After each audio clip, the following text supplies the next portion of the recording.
पूर्वी जी आपण सर्वांना जय महाराष्ट्र विषय असा आहे की लोकशाहीमध्ये निवडणुका हा महत्त्वाचा विषय असतात आणि हा महत्त्वाचा विषय जर घेऊन आमचे नेते पुरावे सोबत तिथे गेले आणि काल चोकलिंगम साहेबांना भेटले आणि आज जे दुसरे वाघमारे सर होते आणि चोकलिंगम साहेब होते त्यांच्या समोर पुरावे दाखवून आम्ही सगळं गोष्ट करत होतो आणि आमचे नेते सांगत होते तिथे की कोणाचा वय 120 वर्ष आहे, कोणाचा वय 10 वर्ष आहे, एकाच घरामध्ये 100 लोकांचा पत्ता आहे, एकच चेहऱ्याचे 10 जागा लोक मतदार यादीमध्ये आहे। म्हणजे हे सगळे पुरावे घेऊन एक आधार देऊन जर आम्ही आपले प्रश्न मांडत होतो तर ह्याच्यामध्ये भाजपच्या पोट दुखायचं कारण का?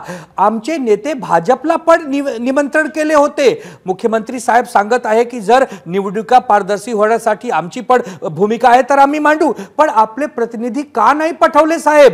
हे कोणी पक्षाचा डेलिगेशन नव्हता, हे एक वेगळे वेगळे पक्षाचे नेते ज्याच्यामध्ये काँग्रेस होती, शिवसेना होती, राष्ट्रवादी होती, सीपीएम, सीपीआई, समाजवादी, फक्त भाजप आणि 2 गुलाम पक्षाला सोडून सगळे होते। तर का मनात तुमच्या शंका आहे? का नाही आम्ही एक शंका उत्पन्न करू या निवडणुकाच्या आयोगावर? निवडणूक आयोग आमची सगळं बाजू ऐकून पण जर त्यांच्याकडे काही अधिकारच नाही, त्यांच्या कोणतरी दिल्लीमध्ये कोण बसलाय माहित नाही, ते कधी काय आमचे प्रश्न सोडणार त्यांना माहित नाही,